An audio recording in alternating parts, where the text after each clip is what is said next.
നമസ്കാരം. National services scheme unit number 11, new higher secondary school, Nellimoodu. NSS radio പ്രോഗ്രാമിലേക്ക് സ്വാഗതം. ഇന്ന് NSS റേഡിയോയിൽ പങ്കുവയ്ക്കുന്നത് അതിജീവന കഥയാണ്.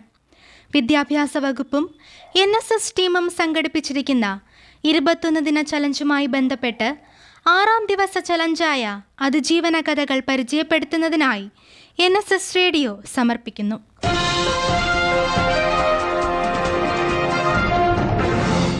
ഈ ദിവസം അതിജീവന കഥയിൽ ഞങ്ങൾക്കൊപ്പമുള്ളത് പാലക്കാട് സ്വദേശിയും നെല്ലിമൂട് ന്യൂ ഹയർ സെക്കൻഡറി സ്കൂളിലെ ഹയർ സെക്കൻഡറി വിഭാഗത്തിൽ പൊളിറ്റിക്സ് അധ്യാപകനുമായി സേവനമനുഷ്ഠിക്കുന്ന ശ്രീ വി. വിവേക് സാറാണ്.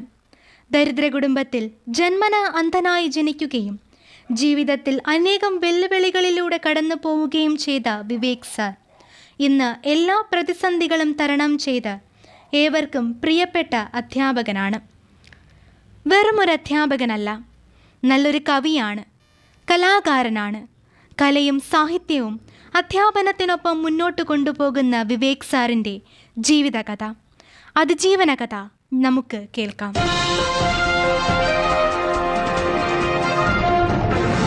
എൻ്റെ പേര് വിവേക്.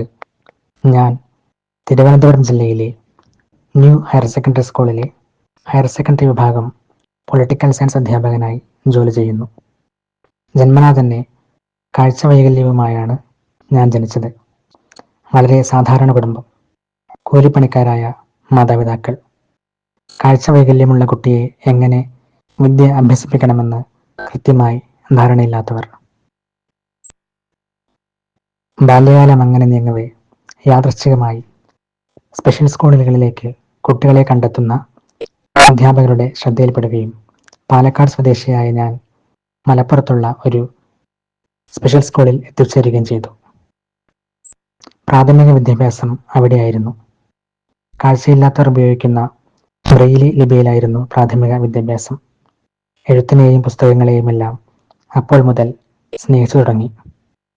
പിന്നീട് പഠനം കോഴിക്കോട് ജില്ലയിലെ ഒരു സർക്കാർ സ്കൂളിലായിരുന്നു. ഹൈസ്കൂളിലും ഹയർ സെക്കൻഡറിയിലും മികച്ച വിജയം നേടി. പഠനത്തിൽ കൂട്ടുകാരും അധ്യാപകരും വലിയ പിന്തുണ നൽകി. നോട്ടുകൾ വായിച്ചു തന്നും പാഠഭാഗങ്ങൾ പറഞ്ഞു തന്നും നല്ല സൗഹൃദങ്ങൾ കൂടെയുണ്ടായിരുന്നു. നല്ല മനുഷ്യരാണല്ലോ ഈ ലോകത്തെ ഇങ്ങനെ നിലനിർത്തുന്നത്. അവരിലൂടെ ഞാനും നിലനിന്നു, അതിജീവിച്ചു.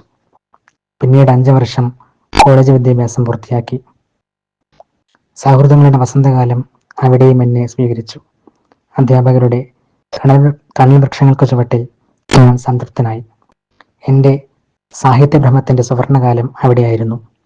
ഇടയ്ക്കൊക്കെ കവിതകൾ എഴുതി. ധാരാളം പുസ്തകങ്ങളെ പരിചയപ്പെട്ടു. സാങ്കേതിക വിദ്യയുടെ അമ്പരപ്പിക്കുന്ന മാറ്റങ്ങൾ എൻ്റെ വെല്ലുവിളികളെ കൂടുതൽ ലഘൂകരിച്ചു. ആകണമെന്ന മോഹത്താൽ പിന്നീട് B.Ed മികച്ച വിജയത്തോടെ പൂർത്തിയാക്കി. ഇപ്പോൾ അധ്യാപക വൃത്തിയിൽ സ്വസ്ഥനാണ്.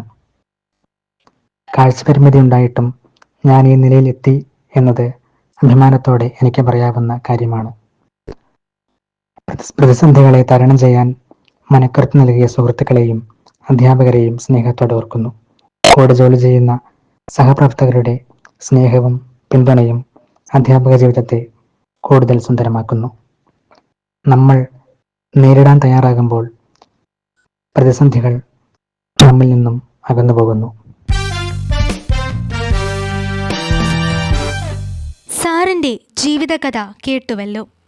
ആരംഭത്തിൽ സൂചിപ്പിച്ചതുപോലെ വിവേക് സാർ ഏവർക്കും പ്രിയപ്പെട്ട ഒരു അധ്യാപകൻ മാത്രമല്ല, നല്ലൊരു കലാകാരനും സാഹിത്യകാരനുമാണ്. സാറിൻ്റെ ചില കവിതാശകലങ്ങൾ നമുക്ക് ശ്രദ്ധിക്കാം.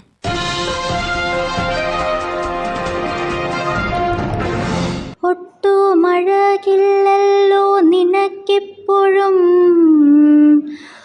ആ പഴയമിഴികളുണ്ടങ്ങനെ, ഓർമ്മകൾ വറ്റിയ ഇരുനീർച്ചുഴികൾ പോലെ. ഒരു നല്ല ചിരിയുമില്ല നിൻ മുഖത്തിപ്പോഴും, ഒരു നറുമഴയുടെ തേങ്ങൽ മാത്രം. ഒരു ഭംഗിയുമില്ല നിൻ കവിളിണകൾക്കിപ്പോഴും, ഒരു മൂകസന്ധ്യ തൻ വിങ്ങൽ മാത്രം. നിൻ മുടിയിഴകൾക്കില്ലൊട്ടുമേ ചന്തം, ഒരു കുളിർക്കാറ്റിൻ്റെ മൗനം മാത്രം. നിന്നുടൽ ഉടയാടകൾക്കൊന്നുമില്ല ഭംഗി, അവയ്ക്കിപ്പോഴും വാടിയ പൂവിൻ്റെ വർണ്ണം മാത്രം.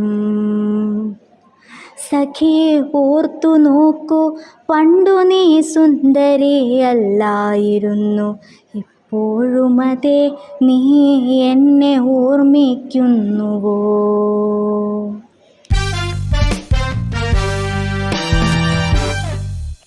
പ്രതിസന്ധികളിൽ തകർന്നു പോയവർ ഒരുപാട്. പ്രതിസന്ധികളെ കണ്ട് പകച്ചു നിന്നവർ ഒരുപാട്. പ്രതിസന്ധികളിൽ ജീവിതം ഉപേക്ഷിച്ചു പോയവർ ഒരുപാട്. എന്നാൽ പ്രതിസന്ധികളെ അതിജീവിച്ചവരുടെ കഥകളും നമ്മുടെ ഇടയിൽ അനേകമാണ്. ഇത്തരം അനുഭവങ്ങൾ നമുക്ക് പ്രചോദനമാകട്ടെ. ഈ അതിജീവന കഥ നമുക്ക് ഊർജമാകട്ടെ. ജീവിത പ്രതിസന്ധികൾ കടന്നു വരുമ്പോൾ അതിനെ അതിജീവിക്കുവാൻ നമുക്ക് സജ്ജരാകാം, കരുത്ത് സംഭരിക്കാം. ഈ അതിജീവന കഥയോടുകൂടെ ഇന്നത്തെ NSS റേഡിയോ പൂർണ്ണമാകുന്നു. മനസ്സു നന്നാവട്ടെ.